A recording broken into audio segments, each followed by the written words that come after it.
ایک روز میری بچپن کی سہیلی ہیرا نے اپنے شہر سے کال کی اور کہا، سائمہ، میرے بھائی فائز کو ایک محکمے میں ملازمت مل گئی ہے، اسے ٹریننگ کے لیے تمہارے شہر بھیجا جا رہا ہے، کیا وہاں ٹھہرنے کا کوئی انتظام کر سکتی ہو؟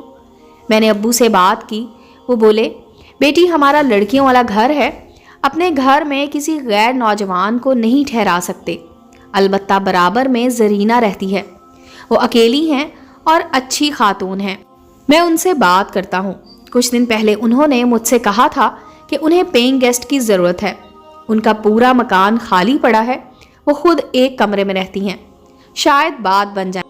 زرینہ فرید ایک ادھیڑ عمر خاتون تھی، کافی عرصے سے تنہا رہ رہی تھی، مطلقہ تھیں، اولاد کوئی نہ تھی، صبح آفس چلی جاتی اور 2-3 بجے دوپہر تک لوٹ کر آ جاتی تھی۔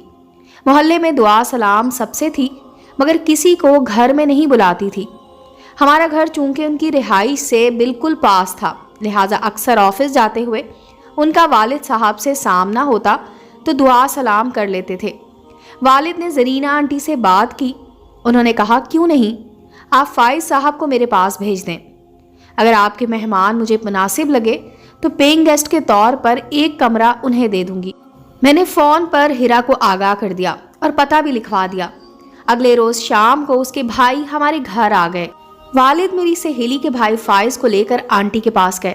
انہوں نے والد صاحب اور فائز کو اپنے گھر کے ڈرائنگ روم میں بٹھا دیا اور چائے وغیرہ سے تواضع کی۔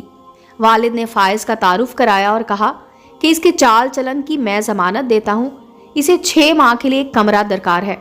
زرینہ آنٹی نے 2-4 باتیں فائز سے پوچھیں اور پھر دونوں کے درمیان والد صاحب کی موجودگی میں معاملات طے ہو گئے کہ ناشتہ اور رات کا کھانا وہ مہیا کریں گی اور رہائش کے لیے کمرہ دیں گی، جس کی صفائی ستھرائی بھی ان کے ذمے ہوگی۔ کرائے کے علاوہ ناشتے اور کھانے کے اخراجات البتہ علیحدہ ہوں گے۔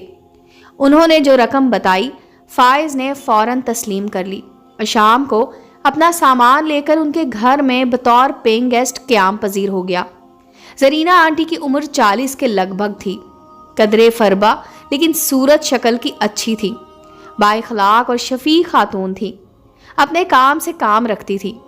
فائز کو ان کے یہاں کوئی مسئلہ درپیش نہ ہوا، کیونکہ ٹریننگ سینٹر سے واپسی پر جب وہ تھکا ہارا آتا تو اسے دیکھنے کو ٹی وی اور کھانے کو گھر کا پکا صاف ستھرا کھانا مل جاتا تھا۔ زرینہ آنٹی کے یہاں مہمانوں کی آمد نہ ہونے کے برابر تھی، کبھی کبھار کوئی بھولا بھٹکا رشتہ دار یا دوست عزیز آ جاتا تھا، ورنہ وہ دوپہر کے بعد گھر میں اکیلی ہوتی۔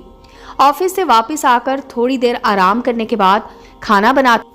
شام کو ایک ملازمہ 2 گھنٹے کے لیے آتی تھی جو گھر کی صفائی اور برتن وغیرہ دھو کر چلی جاتی۔ شام کو جب فائز لوٹتا، اس کے کمرے میں میز پر کھانا رکھا ہوا ملتا، کھانا کھا کر وہ برتن باورچی خانے میں رکھ دیتا، اپنے کمرے میں موجود ٹی وی کو آن کرتا، تھوڑی دیر ٹی وی دیکھنے کے بعد سو جاتا۔ اتوار کے دن وہ اپنے کپڑے خود دھو لیتا اور دوپہر تک آرام کرتا۔ اکثر والد چھٹی کے دن اسے کھانے پر بلا لیتے، تب شام تک وہ میرے بھائی کے ساتھ ہمارے گھر کی بیٹھک میں گپ شپ کرتے اور رات کو سونے کے لیے زرینہ آنٹی کی عنایت کردہ کمرے میں چلا جاتا۔ وقت یوں ہی گزرتا رہا، یہاں تک کہ 5 ماہ گزر گئے۔ صبح سے بادل چھائے ہوئے تھے، شام کو بوندا باندی ہونے لگی اور پھر رات تک تیز بارش میں بدل گئی۔ زرینہ آنٹی اپنے بیڈ روم میں تھیں اور فائز بھی سونے کی تیاری کر رہا تھا۔ وہ اپنے بستر پر دراز ہو چکا تھا کہ اچانک اس کے کانوں میں کراہنے کی آواز سنائی دی۔ جب غور کیا تو پتہ چلا کہ زرینہ آنٹی کراہ رہی ہیں۔ اپنی محسنہ کی آواز سن کر وہ اپنے کمرے سے باہر نکلا، پتہ چلا کہ زرینہ آنٹی باتھ روم میں سلپ ہو گئی ہیں۔ فائز نے پکارا، زرینہ آنٹی آپ کہاں ہیں؟ خیریت تو ہے؟ میں یہاں باتھ روم کے فرش پر پڑی ہوں، اٹھ نہیں سکتی، پلیز میری مدد کرو۔ جھجکتے ہوئے فائز باتھ روم کی طرف بڑھا، وہ فرش پر پڑی تھی۔ فائز نے سہارا دے کر اٹھایا اور ان کے بستر تک لایا۔ وہ شدید تکلیف میں تھی۔ کیا آپ کو ہسپتال لے چلوں؟ اتنی بارش میں یہ ممکن نہیں ہے فائز، تم ایسا کرو کہ الماری سے مجھے درد دور کرنے والی دوا اٹھا دو، میری کمر اور ٹانگ میں چوٹ آئی ہے، شدید درد ہے، میں ہل بھی نہیں سکتی۔ فائز نے الماری سے دوا کی شیشی نکال کر ان کو دی اور بولا، آنٹی آپ اپنی ٹانگ پر دوا کا مساج کر لیں، کچھ دیر میں درد کم ہو جائے گا۔ یہ کہہ کر وہ باہر نکل گیا۔ رات 11 بجے کے قریب ہمارے گیٹ پر لگی گھنٹی بجنے لگی۔